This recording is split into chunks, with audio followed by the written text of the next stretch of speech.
Hello, coucou, salut. Peut-être c'est la première fois que tu es là, peut-être que tu es déjà une des habituées ou un des habitués de ce temps des savoirs. Aujourd'hui, je vais parler de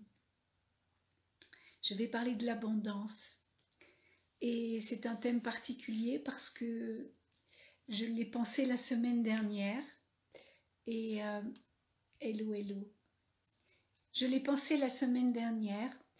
Et puis, comment dire, le monde a un peu basculé. Et je me suis demandé si ce thème avait encore du sens. Et puis, vous savez, je me sens des fois un petit peu accompagnée. Je dis un petit peu parce que je ne me rends pas toujours compte. Mais j'ai l'impression que quand je mets en route un sujet, c'est parce qu'il y a une résonance à quelque part que je ne sais même pas moi-même, que je ne connais même pas moi-même. Et vous verrez, je pense qu'on va vraiment faire des liens ensemble entre ce savoir, ce temps des savoirs qui est ce temps d'expérience, et puis ce temps des savoirs humanitaires, humains, qui, voilà, avec tout ce qui se passe dans le monde actuellement. Je me demandais comment faire résonner d'abord ce questionnement de est-ce que c'est bien ce thème-là qui est à sa place aujourd'hui, et j'ai trouvé que la meilleure manière, avec ma médecine à moi, avec mes compétences à moi, c'est de placer un autre chant au début de cette rencontre, et en tout cas pour quelques semaines maintenant, de chanter un autre chant. C'est intéressant aussi au niveau des synchronicités parce que voilà, je fais un travail actuellement pour rechercher des chants qui sont en langue anglaise, pour les traduire et permettre que nous chantions des chants qui ont du sens pour nous. Si on chante en français, ça nous impacte vraiment autrement. Et ça fait des semaines que je travaille là-dessus. Et peut-être il y a 3 semaines, j'ai traduit les chansons de ce nouveau chant qu'on va chanter là ensemble aujourd'hui. C'est un chant aussi du groupe Libana, mais ce n'est pas un canon, c'est une sorte de question-réponse. Alors je vous livre pour commencer les paroles sans les chanter, pour que vous sentiez aussi pourquoi est-ce que j'ai choisi ce chant-là cette semaine. Je prends ma feuille. Je crée une ronde, j'encercle le monde, j'entoure d'amour la terre. Je crée une ronde, j'encercle le monde et l'infini univers.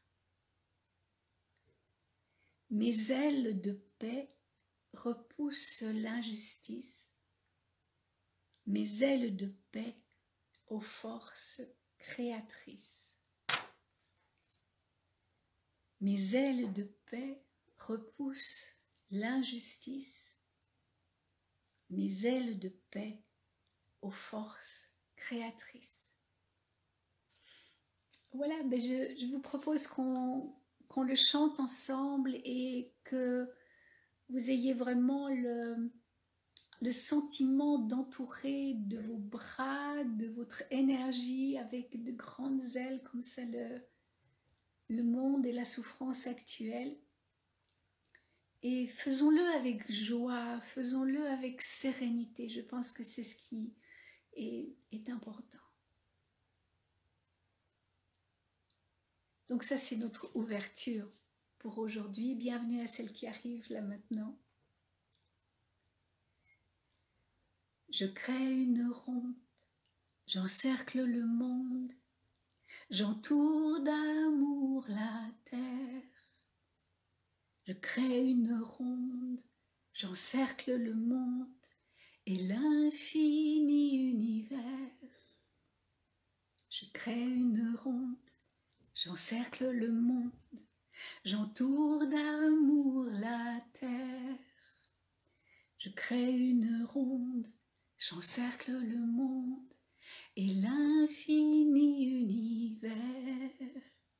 Mes ailes de paix repoussent l'injustice, mes ailes de paix aux forces créatrices. Mes ailes de paix repoussent l'injustice, mes ailes de paix aux forces créatrices. Je crée une ronde, j'encercle le monde, j'entoure d'amour la terre. Je crée une ronde, j'encercle le monde et l'infini univers. Je crée une ronde, j'encercle le monde, j'entoure d'amour la terre. Je crée une ronde, j'encercle le monde et l'infini univers. Mes ailes de paix repoussent l'injustice, mes ailes de paix aux forces créatrices. Mes ailes de paix repoussent l'injustice, mes ailes de paix aux forces créatrices. Je crée une ronde, j'encercle le monde, j'entoure d'amour la terre. Je crée une ronde, j'encercle le monde et l'infini univers.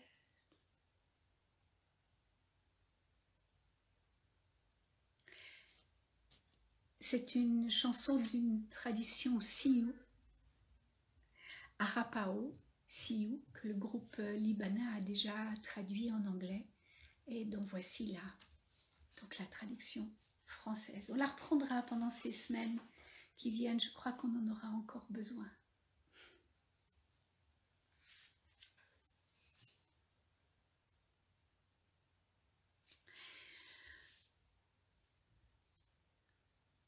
Oui, j'avais besoin de parler d'abondance. Ce mot m'est venu la semaine dernière parce qu'à travers les réseaux sociaux, je me suis rendu compte combien nous, et je me mets aussi dedans, nous sommes beaucoup à poster et reposter encore pour faire connaître notre travail. Beaucoup de femmes sont dans l'entrepreneuriat actuellement. Beaucoup de femmes sont indépendantes financièrement et doivent subvenir à leurs besoins et ont besoin de faire connaître leurs ateliers, leurs formations, tout ce qu'elles peuvent offrir au monde. Et il y a certains jours où je me sens saturée. Je me sens saturée de tout ce travail que je dois faire pour faire connaître mon propre investissement, mon propre engagement. Et puis je suis saturée de tout ce que je reçois comme information. Je suis sûre que vous connaissez aussi ce type de sentiment ou de ras-le-bol.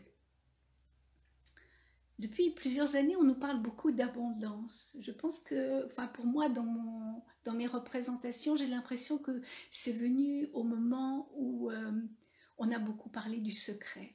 Vous vous souvenez peut-être du secret il y a quelques années. Et donc de tout ce mouvement qui est je crée ma réalité. Ce que je fais, ce que je pense a une action sur la réalité et donc je peux demander l'abondance. Je peux vouloir, j'appuie exprès un petit peu, je peux vouloir l'abondance, je peux demander l'abondance. Si l'abondance n'arrive pas, c'est qu'il y a quelque chose qui ne va pas en moi. Vous voyez un petit peu, je vois. Il y a des petits retours de commentaires. Donc je crée cette réalité,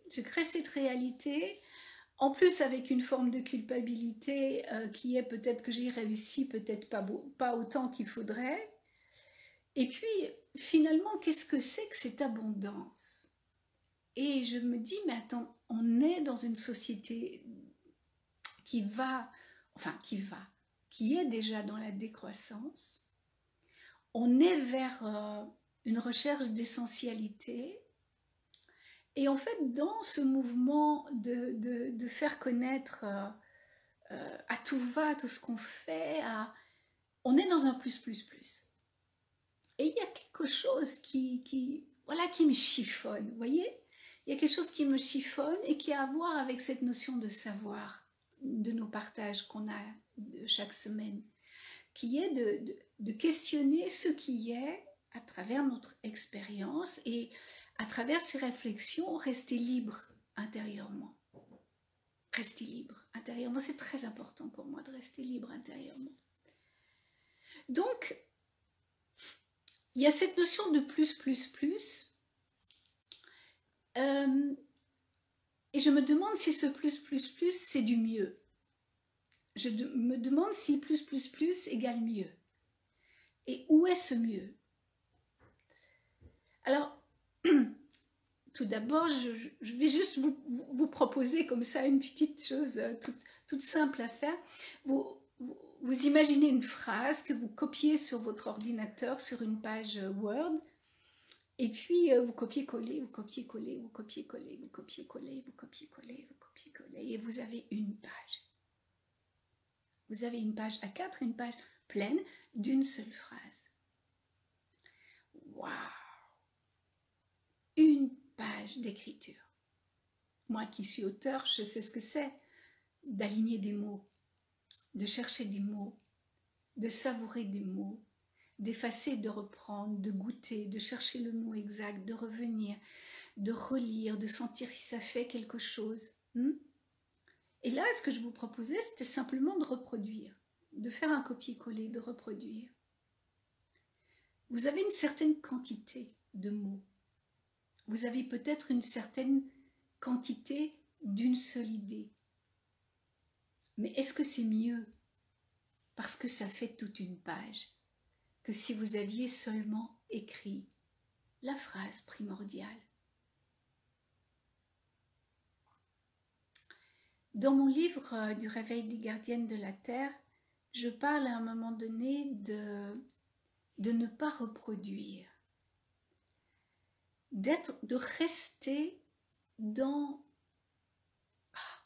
comment dire, ce qui nous a été donné par naissance, qui est la création. Nos ventres créent, mais ils ne reproduisent jamais. Reproduire, c'est cloner, c'est copier-coller, c'est refaire du même, de l'idée de celle qui l'a posée, de celle qui en a parlé une première fois, voire peut-être même une de vos formatrices, ou peut-être même moi comme formatrice. Mais tout ce que je fais dans mes formations, c'est de proposer aux personnes d'aller chercher leur propre médecine, c'est-à-dire de ne jamais reproduire, mais de faire qu'une expérience ajoutée à une expérience, ajoutée à votre personnalité unique, crée la tonalité ou le goût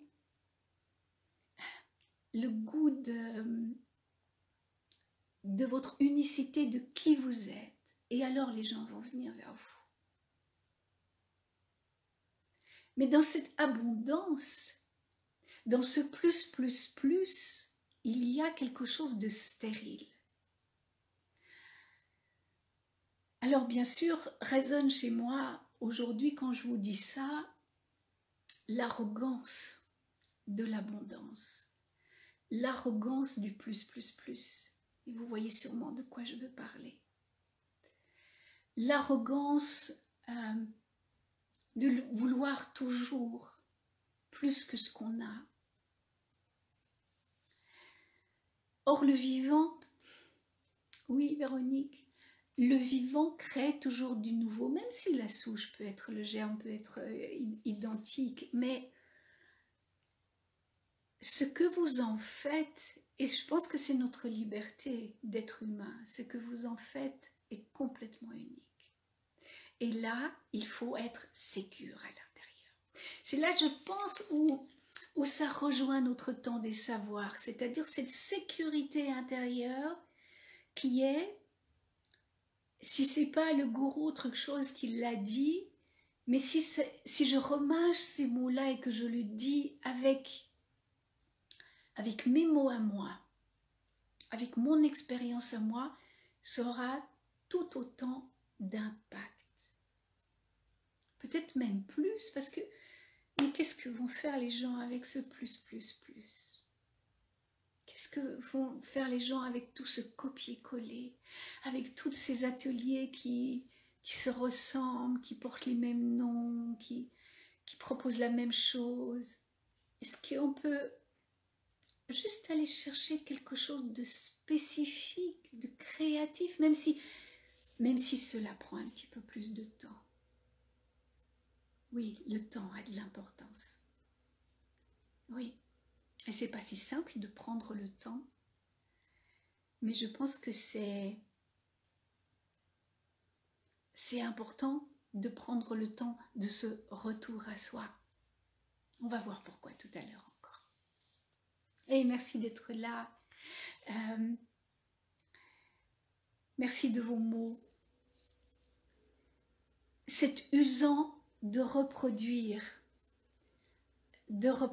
quelque chose qui n'a plus de substance finalement, parce qu'il n'y a plus de valeur ajoutée. Vous voyez, quand je dis valeur ajoutée, c'est votre valeur ajoutée. C'est vide dedans, c'est juste une coquille vide qui continue de tourner, par exemple, sur les réseaux sociaux.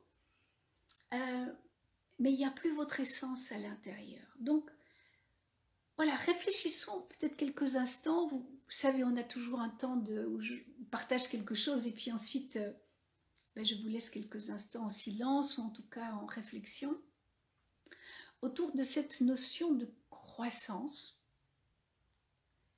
d'abondance et de reproduction stérile. Nous sommes toutes des créatrices. Nous sommes des façonneuses de vie, vous savez, nous les femmes là. Ouais. Je vais jouer du hochet un petit peu, le temps que vous posiez vos commentaires, le temps que vous laissiez imprégner aussi de ces réflexions.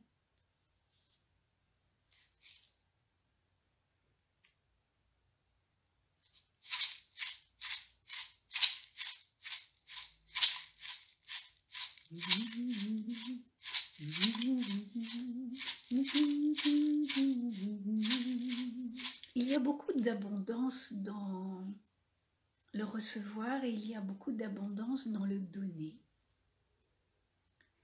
Quand on parle d'abondance, généralement, on attend de recevoir. On veut l'abondance. Et je suis d'accord que dans l'immédiateté, il y a certaines personnes qui savent vraiment très très bien manier les outils actuels et qui se font un maximum d'argent de cette abondance-là parce qu'elles savent manier les outils que nous avons actuellement. Ce que je me rends compte, moi, qui suis d'une vieille époque, c'est qu'une fois qu'on rencontre les personnes, non pas seulement donc dans la publicité, mais vraiment dans l'atelier, dans la formation, là, il y a la réalité du savoir, du savoir. Là, il y a la réalité de l'expérience. Et il faut de la persévérance. Je suis d'accord avec vous. Je suis d'accord qu'il faut cette persévérance qui est de ne pas se désécuriser soi-même pour oser rencontrer les gens, pour oser faire des ateliers à 3 personnes et non pas à 50. À ne pas penser qu'on est moindre. Parce que toute cette histoire d'abondance ou de souhait d'abondance, ça cache bien sûr des blessures. Ça cache des insécurités au niveau de l'argent, de la survie, et ça cache aussi cette grande insécurité de ne pas être assez. C'est pour ça qu'il y a abondance dans recevoir et qu'il y a aussi la question de l'abondance dans donner. Je suis effarée, voilà, pas seulement étonnée, et des fois effarée de voir le nombre d'outils que les personnes ont à leur disposition. Si vous venez vers moi, disent-elles, vous aurez ça, ça, ça, ça, ça, ça, ça, ça. Je me demande juste comment ces personnes ont eu le temps de ne pas copier-coller, mais d'intégrer tout ce ça, ce plus, pour que ça devienne du meilleur. Est-ce que c'est juste de l'ajout, comme le copier-coller de tout à l'heure, ou est-ce que vraiment c'est descendu? Est-ce que ça a été mâché, salivé, expérimenté? Est-ce que les personnes se sont rendues compte, ou vous vous êtes rendu compte, comme moi je me suis rendu compte, que parfois quand on fait une proposition, elle donne pas vraiment ce qu'on a appris en formation, et que chaque personne est tellement unique qu'il faut vraiment avoir de l'expérience pour pouvoir les accompagner. Et tout ça, c'est cette saveur. Tout ça, c'est cette nuance. Donc, faire, se mettre dans l'expérience. C'est très important. Excusez-moi, je clique parce que je viens de recevoir un message que, voilà, qui n'arrive pas au bon moment. Vouloir cette abondance, vouloir être celle qui sait tout, vouloir être celle ou celui qui sait tout, ou celui qui veut s'expanser. Il y a beaucoup de vanité la dernière, bien sûr. Et il y a cette souffrance de ne pas être suffisant soi-même. Vous voyez comment les petites choses humaines résonnent dans les grandes choses politiques actuelles.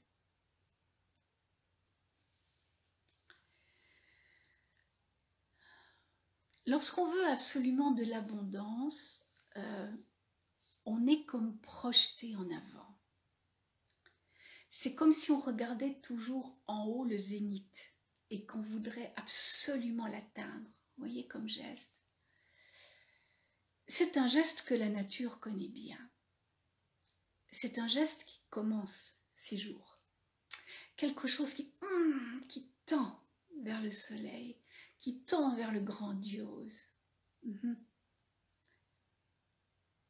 Et lorsque vous portez ça en vous, que vous vous laissez comme ça tirer en avant, vous oubliez la terre. On revient toujours à ce que la nature nous donne comme enseignement, parce que là maintenant, au printemps, il y a la terre encore. Et il y a l'équinoxe bientôt, l'équinoxe au mois de mars. Et on n'est pas au solstice tout de suite. On n'est pas tout de suite projeté dans ce zénith. On n'est pas tout de suite à vouloir tout de suite. On doit pouvoir rester en lien avec la terre. C'est facile à dire, mais qui dit équinoxe dit équilibre. Ça veut dire que pour ne pas se laisser prendre par cet orgueil et cette vanité, il y a quelque chose du retour à la terre, en même temps, je parle d'équinoxe, donc d'équilibre, en même temps que cette aspiration solaire, cette aspiration active, il y a quelque chose de l'ordre encore de l'intériorité qui a besoin de se vivre. Chaque rituel d'équinoxe que j'ai pu créer depuis toutes ces années a toujours cette double composante. Cet aspect en nous qui a envie d'aspirer, d'aller vers, et que le printemps nous pousse à ça. Et puis pour ne pas tomber dans cette abondance qui deviendrait stérile, parce que trop prématurée, il faut absolument sentir combien on a besoin de nos racines personnelles individuelles. Alors par exemple, dans dans le livre Rituel de femmes pour s'épanouir au rythme des saisons, il y a un rituel de groupe pour l'équinoxe.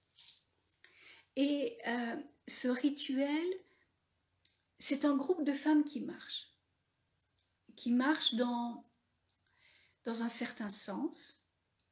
Et puis, à un moment donné, il est proposé à la femme qui le sent de jaillir de ce cercle et de pouvoir chanter haut et fort qui elle est, tout ce qu'elle souhaite, etc. et de tourner dans l'autre sens. Et forcément, ce double sens, le cercle d'un côté, cette femme de l'autre, crée en fait une forme géométrique parfaitement équilibrée. Mais le cercle reste immuable. Le cercle pose ses racines, sans aucun jugement pour la femme qui a envie de s'expanser. Mais elle la reçoit à nouveau au retour et elle la contient à nouveau. Et à nouveau, le chemin reprend. Et à un autre moment, une autre femme va comme s'envoler. Quel beau geste printanier. Et puis ensuite revenir. Et c'est ce retour. C'est ce retour au contenant, c'est ce retour aux racines qui va faire que l'abondance va rester créative, enracinée dans votre propre ventre et non dans celui un peu chimérique de toutes les connaissances que vous voudriez avoir et que vous ne pourrez jamais avoir. C'est-à-dire qu'il y a là des limites. L'abondance a des limites. L'abondance a des frontières. Chérissons nos limites comme une possibilité pour nous de ne pas perdre racine et de faire fructifier tout ce que nous avons besoin de faire fructifier dans ce monde avec respect pour nous, respect pour ceux qui nous ont formés, respect pour les anciens, respect pour la terre. Et si ça ne va pas aussi vite que vous le souhaitez, prenez racine avec sérénité. Prenez contenance dans la communauté des femmes ou des hommes avec lesquels vous vivez. Ça, c'est la vraie vie. Ça, c'est l'expérience de qui vous êtes aujourd'hui et non pas de ce que vous croyez être ou que vous croyez vouloir faire.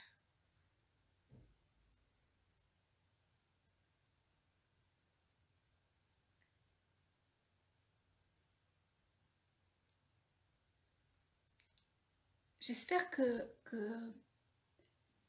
je ne vous aurai pas coupé les ailes avec cette notion d'abondance, mais d'abondance factice, pour que vraiment nous restions en lien avec nous-mêmes, avec la beauté de qui nous sommes, avec la vérité que nous portons en nous. Et cette vérité se fait dans la relation à nous-mêmes, dans la relation à l'autre. Et je vais rechanter ce chant, parce que ce chant est d'une grande contenance. Évidemment, il est pour l'humanité, aujourd'hui particulièrement, mais il est aussi pour nous. Parce que quand nous désespérons parfois, nous avons besoin de garder aussi cette contenance. Donc je vais reprendre ce chant et laisser vos ailes énergétiques s'agrandir autour du monde, mais ne vous en privez pas non plus. Je crée une ronde, j'encercle le monde, j'entoure d'amour la terre. Je crée une ronde, j'encercle le monde et l'infini univers.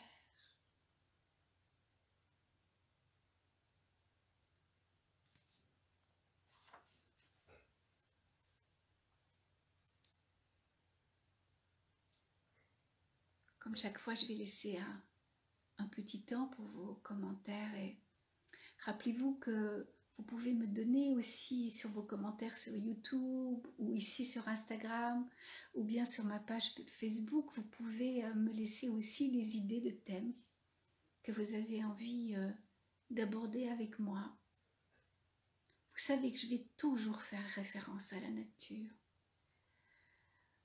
Vous savez que je vais faire toujours référence aux forces créatrices des femmes, des hommes, de l'humanité. Je crois que je suis foncièrement une humaniste. Donc je suis ravie de cheminer avec vous. Ravie.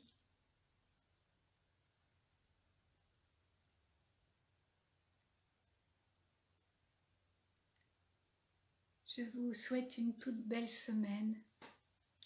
Restez alignés avec qui vous êtes. Soyez qui vous êtes.